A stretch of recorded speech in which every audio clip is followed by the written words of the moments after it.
Welcome, everyone. We're coming to you live from ASGCT in Washington, D.C. I'm Greg Slobodkin, Editor-in-Chief of ScienceBoard.net, and I'm really glad to have with me Kevin Foust, who is Senior Vice President for Preclinical and Translational Medicine at Jaguar Gene Therapy. Welcome, Kevin. Thank you. Thanks for having me. I wanted to get into this because your career has really been interesting. You started in academia and moved to industry, worked for companies like Novartis, and so sort of walk me through that transition and what attracted you to Jaguar. Sure. So I've been very fortunate to work on the Zolgensma product, which is the approved AAV gene therapy to treat spinal muscular atrophy. That started with academic work of mine at Nationwide Children's Hospital and then eventually fed into Avexis, which was acquired by Novartis. It was a rocket ship of a ride, and it was incredible to be able to bring such transformative medicine to really patients in need. And through that experience, met some wonderful people and learned really a lot of things about the challenges that are faced in developing a gene therapy. And the opportunity to work with this team again, so many of that group have formed the basis of Jaguar, and to have that group come together again around new indications was really an opportunity I didn't want to miss. I enjoyed working with the folks, and I think that with the knowledge and the experience that we gained through the Zolgensma experience, we're really set up to develop more products for more patients in need. Absolutely. Can you talk a little bit about JAG101, which is an investigational therapy, is it not? It is. It's an early preclinical stage. It is our first asset in which we're trying to develop a product to treat classic galactosemia. These are patients that have an inborn error of metabolism. They can't process the sugar present in milk, galactose, and basically they're picked up on newborn screening. These patients, when they're born and they're nursing from mom, basically they're taking in milk which is essentially toxic to them and their liver, so they have a very acute episode which is managed clinically by taking them off of milk-based products and transferring to a galactose-free diet. So they're usually having a soy milk. So once you manage that initial crisis, there is a cognitive and speech deficits and fertility deficits, particularly in women, or girls and women, that manifest over time. And while the diet does a good job of managing the acute episode, the chronic disease is not at all well treated by the diet. And so there remains an urgent need to really restore enzyme activity. The patients are missing an enzyme called GALT, and we think a gene therapy is uniquely suited to restore that enzyme activity in all the key tissues and enable patients to process the endogenous galactose that is made in all of our systems. So even as you remove the diet, there is endogenous galactose production that happens within the body, and that's believed to be the mechanism of the disease. Interesting. Now, there are two abstracts that Jaguar is presenting here at ASGCT. Can you talk a little bit about those abstracts? Sure. So there are two rodent models in the community. One is at the University of Utah, and one is at Emory. And one is a mouse, one is a rat. And we've partnered with both those investigators in our development of JAG101. And we're very excited about the data that we've generated so far, in which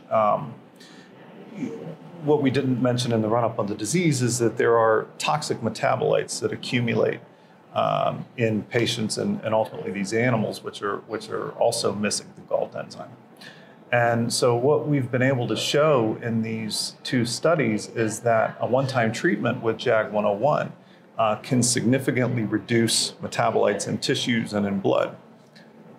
And most of the field has focused on Gal1P as a toxic metabolite. And what we're able to show in some of this early work is that we're able to reduce 3 metabolites that are all believed to contribute to the pathology in patients. So we're excited to see where we go from there.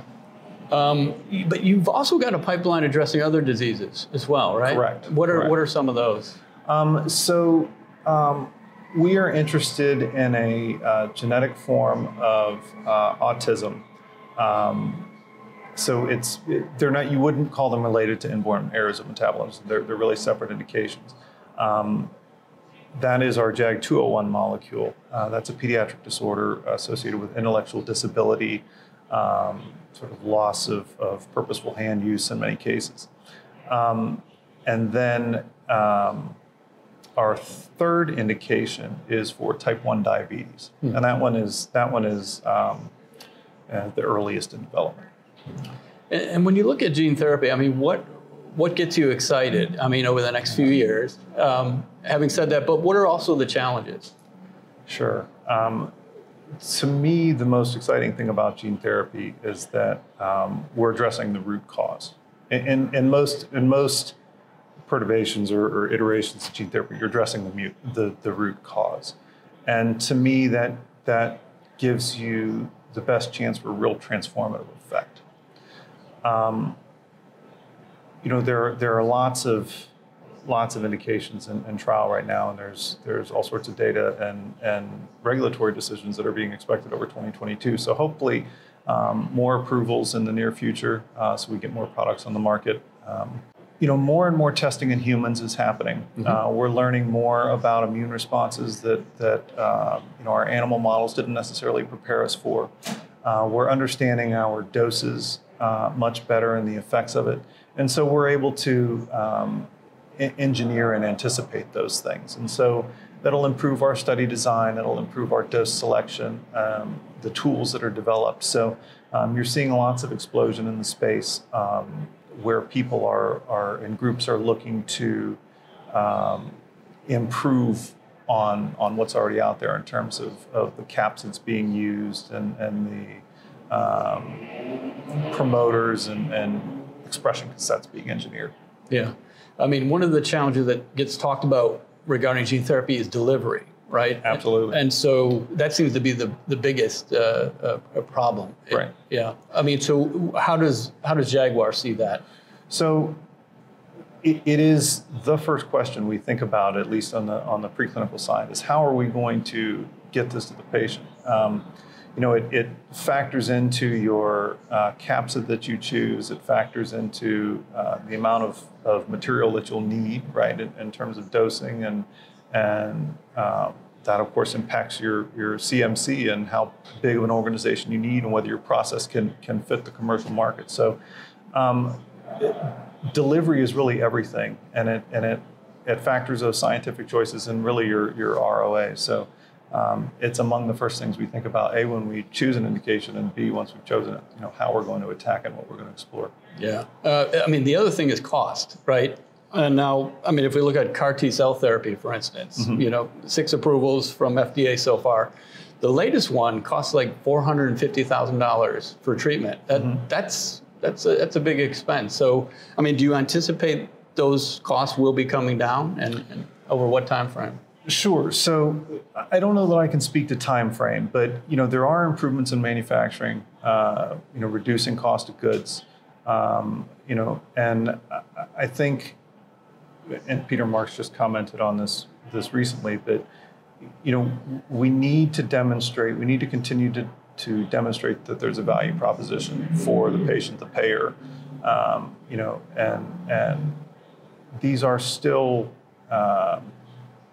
big, expensive drugs to develop.